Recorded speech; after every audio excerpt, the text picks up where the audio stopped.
Vous savez, il existe des histoires qui ne s'apprennent pas à l'école. Elles passent de livre en livre, de silence en silence, comme des secrets bien gardés, des histoires de femmes qui voulaient comprendre le monde. Il y a longtemps, on étudiait les plantes, les animaux, les pierres, les étoiles. On appelait cela la science. Mais toutes n'y entraient pas de la même façon. Certaines laissaient du bon côté des portes. Dans des familles riches, instruites, entourées de livres, celles-là pouvaient parfois apprendre, observer, dessiner, être tolérées. Les autres apprenaient dans les cuisines, dans les greniers, dans les champs, avec ce qu'elles trouvaient et beaucoup de patience.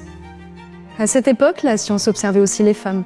On affirmait que certaines parties du cerveau, celles de l'intelligence et du langage, étaient moins développées chez elles, et que d'autres, celles des émotions, étaient plus grandes.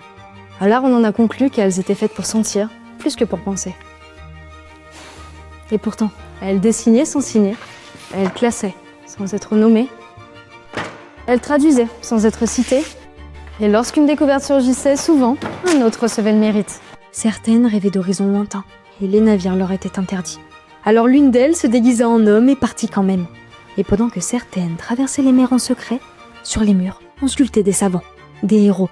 Et au centre, on plaça une femme. Pas pour ce qu'elle savait, mais pour ce qu'elle représentait. Pourtant, elles étaient partout.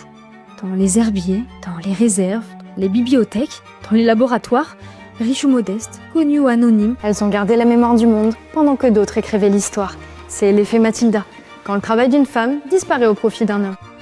Alors aujourd'hui, si je suis ici, c'est pour rappeler que les histoires de ces femmes oubliées traversent le temps, non pour être vues, mais pour être reconnues.